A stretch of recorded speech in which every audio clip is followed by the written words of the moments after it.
Chapter 7. Back in the Sky. The Elsinore Jump Club was just 70 miles southeast of Los Angeles, but it was light years from the stagnation Hawk sought to escape. Although it consisted of little more than flat lands encircled by foothills on one side and a dense wooded area on the other, it had the distinction of representing the gateway to the supreme rush. As Hawk pulled up to the pier at the club's small man-made lake, he got a closer look at the property. It wasn't much. Only a faded office bungalow, a couple of small hangars, one twin-engine, two single-engine Cessnas, and little else. Watching the heat waves wriggle up from the worn asphalt runways, he was glad he'd rented the air-conditioned three-person sleeper RV for the trip. This environment was subject to extreme temperature swings, hot as hell in the day, cold as hell at night. Since there were no motels for miles and sleeping in a tent for the month that he'd be here was out of the question, the RV was on point. The barren surroundings were in stark contrast to the fertile hospitality he'd just experienced. He'd spent the past weekend with Dennis's family and had found them to be everything he thought they'd never be. The twins, Veronica and Vanessa, were truly adorable. Identical snaggletooth smiles simultaneously appeared when they'd shown off their artwork and test scores. But they were most excited to introduce Bobby, their clumsy spotted brown mongrel puppy. Hawk reveled in their closeness as they romped through the house, singing off-key and giggling over secrets only they understood. But most of all, he marveled over the lady of the house. He shook his head when he thought of Sylvia. To him, she was all a man could want in a woman. She possessed earthly good looks that she wore with unassuming dignity. Her personality was affable with no hint of falseness. She was your big sister's best friend who you'd always had a crush on. When it came to the twins, she was attentive without being strict, reprimanding them when they needed it, but otherwise letting them develop a sense of their own. Quietly humming to herself, she'd moved effortlessly around the kitchen. Darting from burner to burner, she flitted like a hummingbird between dishes. As she flicked dashes of this into pans of that, it looked to Hawk almost as if she were dancing. Her constant attention to Dennis left no doubt how much she loved him. Dennis had always had a way with the ladies, but this one was special. He'd really lucked out this time. There's only one way to get and keep a good woman like that, Hawk thought. You had to be a good man. Dwelling on the attributes he admired most in his friend's wife, it occurred to Hawk that he might be a chauvinist. After almost no consideration at all, he concluded that regular skydiving just wasn't going to cut it. He was going to fly the wingsuit. He didn't just want a free fall. He wanted to sail through the air like a bird, like a hawk. But in order to even take wingsuit lessons, he first had to qualify with a certified advanced freefall instructor. The whole deal would take the entire month. The receptionist smiled as she greeted him. Her large blue eyes were unable to mask her surprise when she looked up from her cell phone to see a black man. Hawk was used to it. Whites were always surprised when he showed up in a traditionally non-black situation. Dennis was right. On a basic level, this skydiving thing was totally some white boy shit. Hi, Charlotte Thorell. She said blithely, extending a sturdy yet feminine hand. Hawk took it and introduced himself. What can I help you with? She couldn't have been more than 22. I reserved a couple of packages. I want to fly the suit. She smiled condescendingly. Good choice. Do you have any skydiving experience? Her quizzical expression belied her actual belief that she already knew the answer. Not really.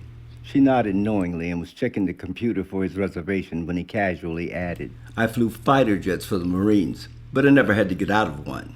He didn't have time to fully appreciate her reaction before a couple of guys came in through the door. Mark, Jody, this is Jessie Hawkins. Hey, pleasure to meet you. My friends call me Hawk. The guys were also young, but Hawk knew youth was no impediment to jumping out of airplanes. In a tone too chipper to inspire confidence, Charlotte said, Hawk wants to fly. Hawk had no intention of being Charlotte Thorell's student. As soon as he'd reached out to Mark Thaggerly, before the 6-foot-tall bronze mophead could release his hand, the words, So, I'll be training with you guys, were already out of Hawk's mouth. Jody offered a wide grin. Mark, not so much. Hawk didn't think Charlotte was incapable of teaching him. In fact, he thought she was probably more than competent. He didn't want to train with her because she was gorgeous. Her oval face and full lips could easily be featured in any beauty magazine. Her crystal eyes shone with the kind of optimism that was reserved solely for young white females. Her athletic build was completely feminine, while her well-tanned skin was perfectly complemented by her pale yellow hair. He couldn't help noticing the fabric of her t-shirt straining against the unharnessed flesh, pushing relentlessly beneath it. Hawk didn't take up with beautiful white women. This training would call for close physical contact. He'd seen how she looked at him, ever so fleetingly, when he'd said he'd been a fighter pilot. He'd seen that look thousands of times. It started with cheerleaders and co-eds at his football days. Eventually, even SC faculty had looked at him that way. To Hawk, white women meant trouble. He didn't want any trouble, especially thousands of feet in the air. He'd never been with a white woman, not in high school, college, or even Europe. Part of his reasoning, if it could be called that, stemmed from a long-ago admonition from his mother. When he'd been in high school, he'd had an after-school job at Miller's Hardware, a mom-and-pop operation in mid-Los Angeles. One day, he told his mother that the owner's teenage daughter had asked him if he wanted to go to a movie or something sometime. He'd never forgotten her reaction. He could almost smell Lysol and ammonia as he remembered standing over the kitchen sink in their tiny apartment. Shaking a potato peeler inches from his face, she'd soberly rebuked him. "Don't be no fool," she'd said. Her button nose crinkled into her coffee brown face, almost disappearing as she warned. "Nothing in this world gets you killed faster than messing with a white woman." It wasn't what she'd said so much as how she said it. Not a trace of doubt, nowhere. The RV proved to have more room than he actually needed. Still, he was grateful for the extra space, even if he didn't use it. He appreciated it because of all the nights he'd spent at sea, sleeping in bunks only a bit larger than caskets. But even given the excess space, at times it felt more comfortable just to be outside. Some evenings, he'd sit by the RV, wrapped in a blanket, and just space out. One night, after doing double jump duty, he'd been so tired that he dozed off outside. He was resting comfortably when he suddenly jerked awake. For an instant, he was paralyzed. He'd opened his eyes in time to see a jetliner roaring directly overhead. He imagined how it must have felt to those who had looked up when he'd flown over. The days passed with Hawk taking lessons at an accelerated pace. He was up at 6, making sure to be on every available jump, from the first one at daybreak to the last one at sundown. Being in the air again made him realize how much he missed flying. The experience of looking down on the world as it passed beneath him was a feeling unmatched by any in the physical world. Jumping was far different than piloting. In the past, being in the air without a plane wrapped around him was something he'd avoided like herpes. Now he was exposing himself just because the action gave him the juice he craved. He jumped with both Mark and Jody until he was certifiable. It took 2 weeks. But as exciting as jumping was, it proved downright bland compared to the suit. Wingsuiting was far more intricate than parachuting. To do it well, body placement was paramount.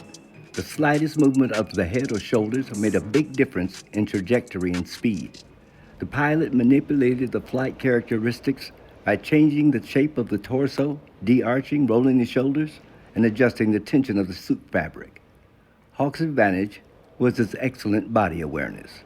He fell instantly and totally in love with the suit. Slipping through the sky under his own command, free of any rigging restraints, gave Hawk a feeling only a junkie could appreciate. As silly as it was, every time he flew, at some point, he'd pretend to be Superman. He was sure everybody did it. Jody had admitted as much. Jody Nugent left his Marcus, Iowa home at 18. He'd done it the old-fashioned way. He'd quit his wet milling job at Little Sioux corn processing plant and hitched across the country.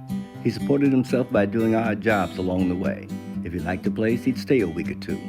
The trip to California had taken 3 months. Professionally, he was a stuntman when he could get the work.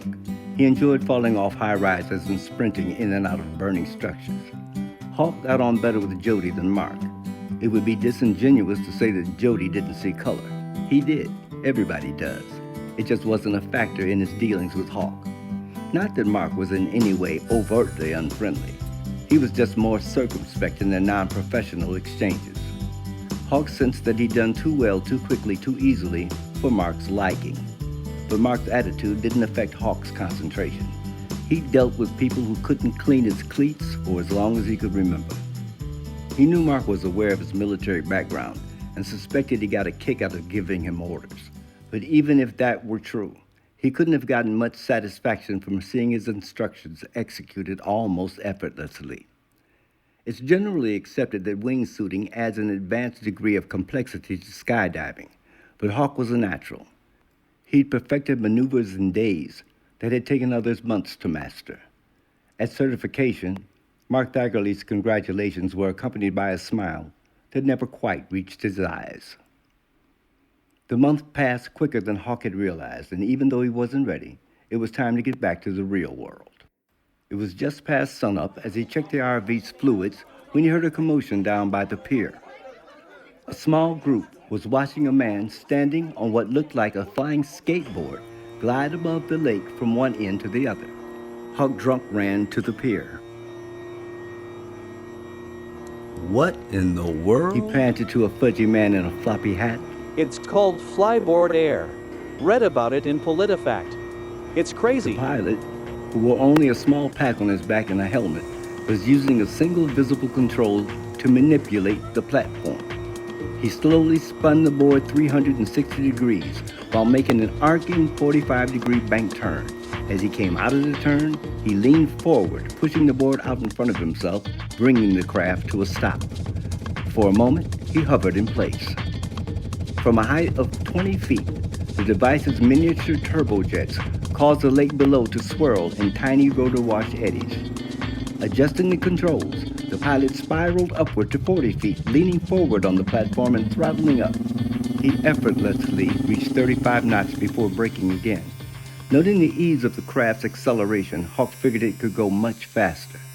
As the pilot landed vertically on a platform fixed to the pier, Hawk spotted Jody leaning against a long, sleek white trailer.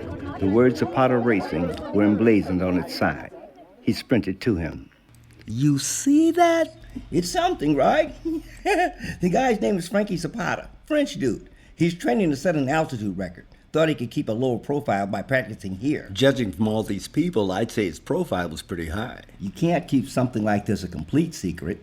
Plus, he wants a few people to see it because it's so unbelievable, most people don't think it's real. You know this guy? Met him when he came here a few years ago to promote his first invention. Kind of the same thing, only much more rudimentary. The old one used water, shot up high-pressure nozzles. The water would lift you a few feet in the air, but it was nothing like this. You had to be attached to a boat or something in the water for it to work. Well, this ain't that.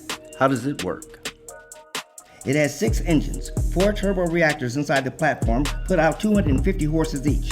There's 2 more on the sides for stabilization. There's a logic board inside that uses electronics similar to those used to stabilize drones. What's it using for fuel? Plain kerosene. That's what's in the pack on his back. Hawk's eyes glowed like candles on Methuselah's birthday cake. You want to fly it, don't you? I can't even tell you. If there's ever a way. Ever. Well, you never know. Stick around for a couple of days.